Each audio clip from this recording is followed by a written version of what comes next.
following is a paid advertisement program provided by Premier Investments and Wealth Management. An airing of the program is not to be considered an endorsement or recommendation. The opinions expressed are those of the hosts, guests and callers and not necessarily of KFXR or iHeartMedia. Securities and advisory services offered through LPL Financial, a registered investment advisor, member FINRA SIPC. The opinions voiced in this show are for general information purposes only and are not intended to provide specific advice or recommendations for any individual. To determine which investments may be appropriate for you, consult with your attorney, accountant, and financial or tax advisor prior to investing. Premier Investments and Wealth Management and LPL Financial do not provide tax advice. Please consult your tax professional. Economic forecasts set forth may not develop as predicted, and there can be no guarantee that strategies promoted will be successful. All performance referenced is historical and is not a guarantee of future results. All indices are unmanaged and cannot be invested into directly. There is no assurance that the techniques and strategies discussed are suitable for all investors or will yield positive outcomes. The purchase of certain securities may be required to affect some of the strategies. Investing involves risks, including possible loss of principal. The views and opinions of this show are those of Premier Investments and Wealth Management, their guests alone, and do not reflect any other entities. The information in the following program should not be construed as an offer to sell and is not intended to replace the advice of a qualified tax advisor or legal counsel. Statements in this program do not reflect those of Premier Investments and Wealth Management, LPL Financial, or their affiliates. Hey there, and welcome to the Premier Investments and Wealth Management Financial Program. My name is Doug Wagner, and Roger Abel's crowd. I was looking at him because I'm so used to looking at him rather than Mr. Camera over there. How you doing today? I'm good, man. How you doing? Roger Abel, he is the owner and wealth advisor at Premier Investments and Wealth Management with over 20 years of experience in the financial services industry. He's an accredited investment fiduciary. The big kahuna, Roger Abel. Thank you, Mr. Michael Buffer. Got to get that officially in there. I think I need you to bring a little bit more heat. Okay, next time I'll bring a little more energy. I got H2O here instead of the coffee, but the other thing is we're in such a quiet. Figure like I might blow the tiles off the wall if I go full bore. Yeah, that's all right. Well, we can take care of it. I'm good, Doug. I'm good. That's great. I'm excited to get back to work. I've been on a little vacation. Yeah. And, yeah, that's perfect. Relaxed the lake for a couple of weeks, and now I'm back to the grindstone. Good deal. Well, it's a good grindstone, and you can become part of what Roger's talking about at premieriwm.com. Just go to that website, premieriwm.com. When you get there, click Get Started. Answer the questions, and you will be provided what's called a one-page Premier Vision document. That answers the question, am I ready for retirement? Am I ready for my kids' college education if I need help pay for that? And you know what? If you don't know where your financial future is going, it's good to get a handle on it. And you can do that through Premier Investments and Wealth Management, Roger Abel, and premieriwm.com. So get your phone, get your tablet, your laptop, or your desktop if you're there.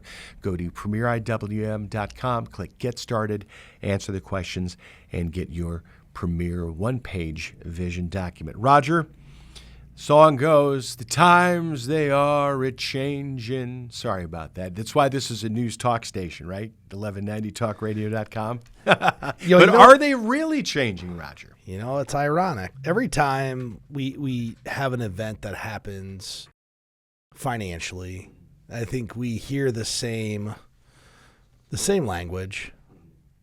Well, this is new. It's different this time. And I think what's interesting is most of the time it's new and it's different, but the outcome tends to be the same over time. And I think this is actually today's outline is a brochure put out by Hartford. And sometimes we'll go to the companies and kind of see what they have out there, but it talks about what's happened in the last 5 decades. And we call it in our office the apocalypse du jour, where you can go back and look at any year and find a reason not to invest, but some of these decades have reasons that could have spooked investors. And the one commonality is if you look at the returns of the stock market, they've just continued to increase. So we thought today it'd be good to cover the last 5 decades, the things that have happened and changed. And here's what I appreciate about this, Doug. I'm in my music phase of life right now. Okay. I don't know if this has probably happened to other people. When I was young, I listened to music all the time. For about the last 15 years in the car, I've listened to talk radio. Yeah. In the last year, I went back to music. And I'll give you the ironic reason why. Morgan Wallen has brought me back to music. Okay. Specifically that one artist. Really? And I wasn't really much of a country fan for the last 20 years, but now I'm completely addicted to all of it. Is it the messaging, the sound, or what is it? I think maybe the messaging. Okay. I don't know. It's just Morgan. Well, and things speak to people in different ways. You go back to the 1960s and, you have the Beatles. You say you want a revolution. And then you have all of that revolutionary music. So much turmoil in the 1960s where people could have just run away from the market, Roger. Well, it would have been easy. We had Cold War tensions. We had civil rights protests. You had opposition to Vietnam. And if I would have told somebody, hey, this one decade, these three things are going to happen. Right. It would be enough to spook anybody from not investing. But what we're going to do today is we're going to look at 4 key factors and what the outcome was over that decade. Inflation rate in the 60s was 2.3%, which, if you think about it, near the Fed's target rate. Right. Our target rate's about 2. Yeah. They were 2.3. The average CD rate was 5.5. Okay. If you look back year to date, your CD rates around there. Right. Average bond yield's 3.5. Average stock return 7.8. In the 1960s. If you did that for a decade, you probably averaged about 6% if you had a balanced portfolio. Yeah. You had a nice little decade, along with all of this other stuff that's going on. But during the time, do you think, Doug, when the civil rights protests were going on, do you think the individual said, it's different this time? Yeah. From all the past things that have ever happened, or when we're getting ready for Vietnam. Yeah, they probably did. And then you had the assassination of JFK, Bay of Pigs before that. There's so many things that were happening where people had oh no, everything's going to crash and burn. Let me tell you what $10,000 grew to over that decade. From 1960 to 1969. Invested in the stock market, grew to $21,206. Wow. So the good news for investors in the 60s, though, there wasn't any way to check your online accounts. Yeah. Right? I mean, you're waiting for your paper funny. confirmation to come out. I guess the bad news was, defined contribution plans like 401ks and IRAs. Yeah. They weren't that prevalent at this point. It was primarily pension plans and, wealthier people who were actually investing money. The rise of the 401k didn't happen until a couple decades later. Right. In a world filled with financial complexity, who will help guide you toward a brighter financial future? Look no further than Premier Investments and Wealth Management, your partner in financial success. At Premier Investments and Wealth Management, our commitment goes beyond numbers. It's about understanding your unique goals, dreams, and challenges. Our financial planning process is personalized to help you implement strategies designed with the goal of maximizing your outcomes. Whether it's saving for retirement, building wealth, or preserving your family's future, we've got you covered. Our mission is to simplify the complex world of finance and empower you to make smart, informed decisions. Ready to take control of your financial destiny? Visit www.premieriwm.com to get started. Premier Investments and Wealth Management, where your financial independence begins. With Roger Abel, I'm Doug Wagner. You're listening to the Premier Investments and Wealth Management Financial Program on Talk Radio 1190, 1190talkradio.com, on your iHeartRadio app. Let's go to the 1970s. And Roger, there's too little money in my account. What's going on? Marvin Gaye. There you go. I love it. I'm glad you're doing the singing and not me.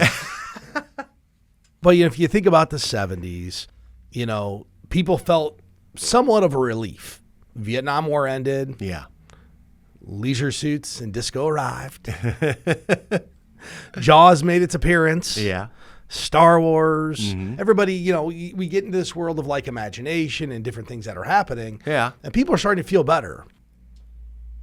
But guess what happened next? Yeah, a lot of stuff. Yeah. A lot of stuff. Skyrocketing gas prices. Runaway inflation. Yeah.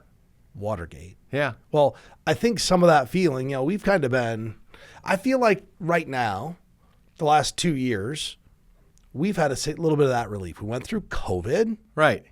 Oh, it's over. We can go on vacation. We can do all this stuff. Well, what's happened? Inflation. We've actually had the largest inflation since the 70s. Yeah. Gas prices, they skyrocketed, but they're normalized. But what we've really seen is the increase in housing, grocery, all those different things. If we look at the statistics from the 70s Inflation averaged 7.1% for a decade. Wow.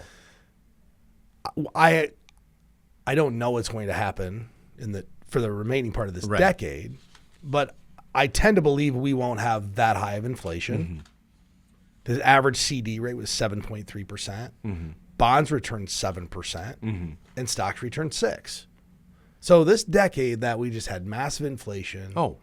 I mean, a president resigned over Watergate scandal. I mean, there were people who were getting in fights in gas lines because the gas prices were up and they had the gas crunch that they had. I mean, I remember this. This is like when I was an elementary school kid growing up. It was very clear there are tensions in every single household because it was for the household, butter or guns, or butter or pills. What are you gonna pay for with the limited amount of money that you have? Because everybody's spending power is shrinking. Right. Inflation shrinks your spending power. It's almost like the hidden tax, right? Yeah. Like your spending power is going down during inflation. It doesn't matter if you're ultra wealthy. I mean, it affects people middle income and less fortunate people more, but it still takes a bite into wealthy people too because their lifestyle changes as well. So if you had lots of reasons not to invest, but if you did invest in the market over this decade, what was the return? $10,000 turned into $19,607. So you doubled your money again. So you doubled your money in the 60s. It's not bad. You doubled your money in the 70s. But here's what... As I look at all these years, here's what's ironic about this chart. Stocks actually performed the worst. Yeah. Stocks actually went from 10,000 to 17,685. Bonds went from 10,000 to 19,607. Okay. But at the end of the day, it didn't really matter where you put your money. Almost every single asset class, you would have doubled your money. Right. I mean, not quite, but close. Right. I mean, bonds, you would have had 19,600. If you had 50% stocks, 50% bonds, so balanced portfolio, 19,341. It was still a good decade. Most people would be happy if they doubled their money every decade. Nope, exactly. With Roger Abel, Doug Wagner here. It is the Premier Investments and Wealth Management Financial Program on TalkRadio1190.com and Talk Radio 1190. Next decade is the 1980s, and Roger Abel, tear down this inflation. Ronald Reagan was the president at the beginning of the 1980s. You had the Iran hostage crisis. You had an attempted assassination of the president. You had the continued Cold War tensions and the AIDS epidemic. So many reasons for people to walk away from the market or the markets. What did this decade look like when you take a look at the numbers? Did you sing the song? No, I didn't, because I will not sing Madonna. We are living in a material world. I'm not singing it either. Once again, I've got a voice for radio and a face for TV. But, we start to see the rise of things like cable TV, VCRs, video games, and it brings awareness to the material things that are out there. Because up until this point in time, you were just aware of what your neighbor had. Yeah. Right? Oh, they got a new car. Yeah. But now that things are really hitting TV and it's becoming mainstream and advertisements become, more complex. Right. There's self-awareness that's out there. And from an economic standpoint, this decade wasn't without challenges. 2 recessions, soaring inflation, Black Monday crash of 1987, trillions of dollars lost in hours. But guess what the stock market averaged in the 80s? I'm seeing it. That's phenomenal. 17.6%. We also had the AIDS pandemic. We had continued Cold War tensions. Stocks averaged 17.6. Bonds averaged 12.4. So people say, man, bonds did really well. Well, if you think about the relationship between bonds and prices, interest rates and prices, because we had inflation, rates were very, very high. Right. And they're inverse. As rates come down, prices go up. So we had a great year for bonds. CDs made 9.9%, and we saw inflation fall to 5.6%, which most of that inflation in the 80s was front-loaded. It was carryover from the 70s. But in that year, if you would have invested in 1980 $10,000 into the stock market, it 5x'd. It grew to $50,000. Wow. So arguably one of the best decades to be a stock investor. Yeah. And if you would have looked at all the things happening, Do you think anybody would have thought, if I took away the years and said, hey, we're going to have 2 recessions. Yeah. The stock market's going to down 25% in a couple of hours. Yeah. We're going to have a Cold War. Yeah. Reagan assassination. I mean, the attempt. There's so many things. You just have again, apocalypse du jour. Are you excited about investing? And I guarantee you the answer is no. Right. And even today, if you just said, hey, would you want to, if I put all those on the table, no one's signing up for investing. Yeah. You know what it does? It actually just sheds a lot of light on why the very simple parts of investing work, dollar cost averaging, being regular and consistent, having a plan, sticking to a plan and not worrying about what all is going on in the world, because you can't control any of this stuff. It makes sense. And if you go to premieriwm.com, click Get Started, you can get started on getting your financial future put together with the Premier Vision document. Once you click on Get Started, you'll answer a few questions. They'll produce a 1-page document for you, and then they will schedule a free no obligation meeting along with you so you can figure out, am I ready for retirement? And it doesn't matter whether you're in your 20s, 30s, 40s. If you're in your 50s, you still need to work toward it, and you still need a professional, maybe even more than you did before. If you already have a financial professional, it's fine. Kick the tires. Get a second opinion with Roger Abel, Premier Investments and Wealth Management at premieriwm.com. Into the 1990s, and here we are now. Entertain us. People wanted to move on from that materialism. Now they had all these things, and there was a whole different breed of discontent that was out there that was spreading outward from just domestic. That Cold War ceased, but you had other wars that started. We did, but I feel like this was almost a little bit of a decade of calm for most of it. Mm-hmm. If you think about the carryover from the 80s to the 90s, people actually got a little bored with the material things, and they're like, what are we going to do now? Stocks during this decade averaged 18% again. I'll be honest with you, I hadn't really looked at the results of this, but for 2 decades, stocks averaged 17 and 18%. Right. It's not like this decade didn't have challenges. You know, I was in high school during this decade, and I think that's when you start to become a little bit aware of what's going on in the world. You know, I went to college in 1998, but I feel like just the way I grew up, I didn't feel like there was a bunch of stress in the world. I mean, we had the Gulf War, which was out there. Yeah. But I don't feel like it was a huge stressor. I think one of the things on here that I saw is massive stress for a lot of people, and you may remember this, is Y2K. Yeah. Because nobody really knew what was going to happen when the computer shut down. Is the plane going to drop out of the sky? We don't know. Then 2000 came. Yeah. It was all okay. Everybody woke up like, it's still here. The world's still here. We haven't imploded. We're doing well still. Where I was, we had everything stocked up, ready to go. We had like 3 weeks worth of food ready to go, and we had everything in the freezer so it would thaw over time, and we could just start eating our way through what was left over after all the power grid shut off, which it did not. Nothing happened. Yeah. But I think this is also the start of technology really becoming ingrained into society. Yeah. You know, this is where the .com started. The internet's out there. I remember, you know, in the 90s being on Yahoo Chat, like, oh man, you're in a chat room? What's this?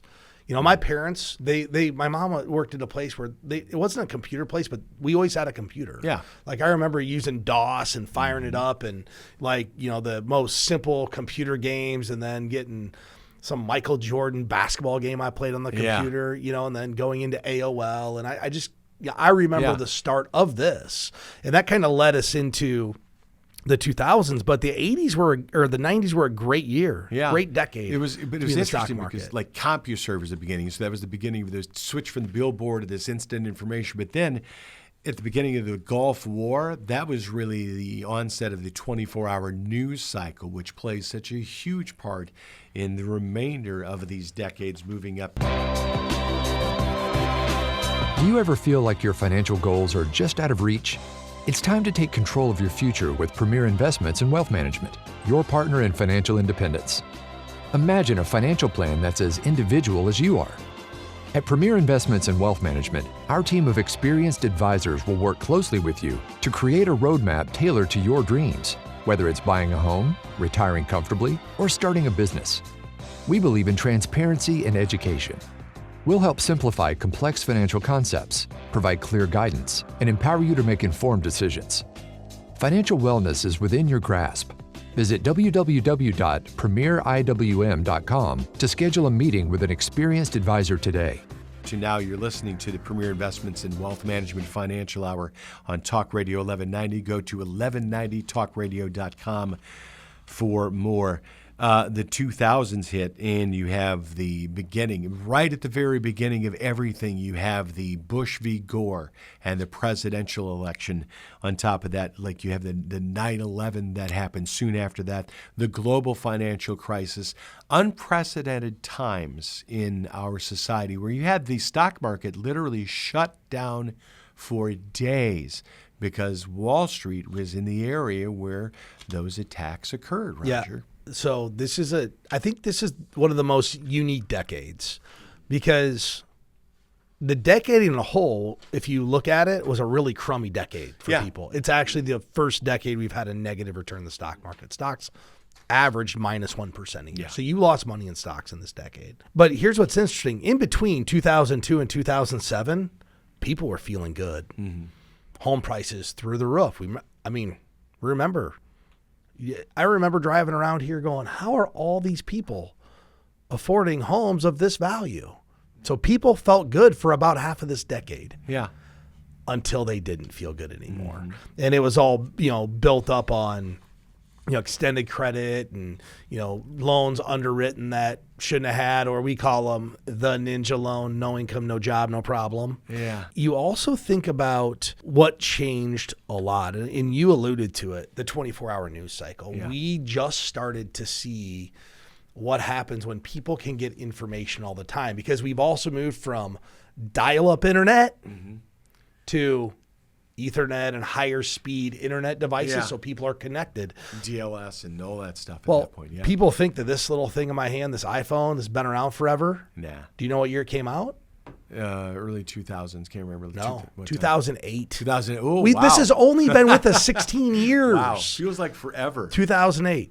Like you said, we had 9/11. I remember acutely where I was on 9/11. I was just getting out of a finance class. I just walked into my apartment when my wife and I, we lived together. We had an apartment, and our friend came in and was like, "Do you hear just what happened?" And I remember every single part about it. Yeah. And it was wild. And during this decade, there was a lot of despair during this decade. Yeah. People literally thought at the end of 2009, middle of 2009, like we might not have a financial system ever again. Right, because of the dot-com bubble and the way that the government responded to everything. But one of the most interesting things was the response to 9/11 at the very beginning, because everything was shut down, and there had never been a period like that ever where the markets were shut down.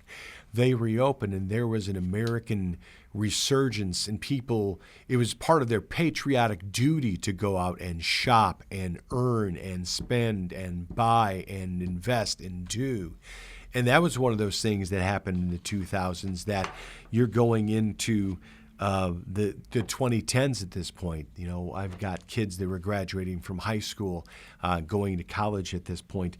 And it was something where, again, there were so many things that happened. We had the first African-American president elected in. We had a huge recession that marched its way in. I was working at a market research firm for household goods at this point, and coming into the 2010s, everything was there, and they had to table all that research, Roger, because the ground shifted underneath everybody. I think this is probably, going into 2010s, the scariest decade for a lot of people. Unemployment, 9%, 9.6 unemployment. That means 1 in 10 people didn't have a job. And even then, those who did have jobs were probably underemployed. Yeah. I remember watching CNBC the day that Lehman Brothers shut down, and just watching the people take their boxes out. So it was like that, the quote, the greed of the 80s and Wall Street with Michael Douglas, greed, for lack of a better term, is good. That resurfaced again in the 2010s. How did the markets react? Well, the stock market was good, but just think of what happened. They arguably should be good when you come out of a decade of negative returns. Yeah. So if you think about 2010, I think the bottom of the market was March 9th, 2009. Well, if you start at the bottom, it should look pretty good. Yeah. But stocks for this decade averaged 13.6%. So you turn $10,000 into $35,000. But the other thing that happened, it's the first time we've ever seen it. We had interest rates near zero. Yeah. The average CD rate for the 2010s was 0.8%. Right. 0.8. Inflation was 1.8. So almost no inflation. You didn't make anything on CDs. Bonds still averaged about 3.8%, but that was mostly due to interest rates going down, getting a little bit of price appreciation. Exactly. We're into the 2020s now, where we are. We're midway through the 2020s at this point. And again, just everything switches because you get into 2000, all of a sudden, boom, COVID-19 pandemic right at the beginning of March. Shuts down not only the United States, but shuts down the world. Supply chain just craps out. During this decade, we've seen the fastest interest rate increases by the Federal Reserve of all time. Right. On a pace. Right. I mean, we might have had 20% interest rates, but they started at 5 and 6. We started at 0. Yeah. And went to over 5 within 12 months. Yeah. I mean, that's a very rapid rise. And when, we're starting to see today some of the remnants of, all right, the economy's starting to cool. We see major employers laying people off. Companies are still healthy, but the consumer's not as healthy today. Credit cards at all-time highs. Very unaffordable to have housing. We have more political dysfunction than we've ever had. And some of this has to do, you said it earlier in the show, Doug, just the availability of information. Yeah. And the availability of information, and then tie it with artificial intelligence now, makes it really hard to know what's actually real. Yeah. And tie it along with, Roger, this idea that we are an atomized society because everybody's inside this. Everybody, even the kids, they're inside their own phone. They would rather have a conversation with somebody over text or whatever chat they're using. You try to get somebody to pick up a phone and call somebody who's younger than 25 a lot of times now, they actually get sweaty palms and nervous because of it, because we are so separated from one another because they were used to being 6 feet apart because of COVID, and so they remained atomized. Slowly starting to get back to that. We're nearly halfway through the decade of the 20s, where we are as far as investment returns. We've averaged 12%. And that's just in the stock market. Stock market's 12. Bonds are negative 0.7. CDs have averaged 2 so far. Inflation rate's about 4.5. Yeah. And I heard this. It's different this time. When the market went down, it's different this time. And you're right. It was different. But you know what the end result has been? Let's just summarize. So far, we've averaged 12% this decade. 2010s, we averaged 13.6. We had one negative 10-year return, minus 0.1.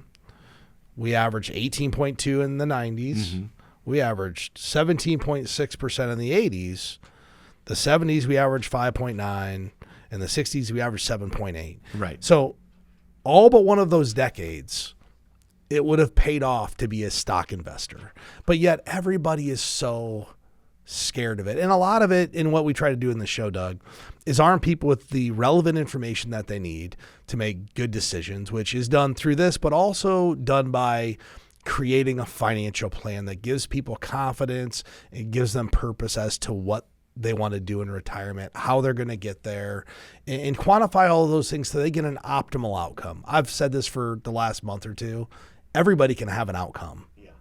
It's whether it's good, bad, or optimal. And the reason you work with an advisor is you're looking for a more optimal outcome. And that's why you need a professional wealth advisor to work with you through this, to help you stay invested so you can make sure that you don't miss the market's best days.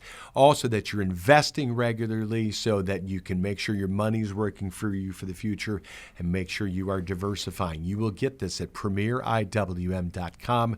You can make an appointment online. For Roger Abel, I'm Doug Wagner. Thanks for listening. This has been the Premier Investments and Wealth Management Financial Program. Securities and advisory services offered through LPL Financial, a registered investment advisor, member FINRA SIPC. The opinions voiced in this show are for general information purposes only and are not intended to provide specific advice or recommendations for any individual. To determine which investments may be appropriate for you, consult with your attorney, accountant, and financial or tax advisor prior to investing. Premier Investments and Wealth Management and LPL Financial do not provide tax advice. Please consult your tax professional. Economic forecasts set forth may not develop as predicted, and there can be no guarantee that strategies promoted will be successful. All performance referenced is historical and is not a guarantee of future results. All indices are unmanaged and cannot be invested into directly. There is no assurance that the techniques and strategies discussed are suitable for all investors or will yield positive outcomes. The purchase of certain securities may be required to affect some of the strategies. Investing involves risks, including possible loss of principal.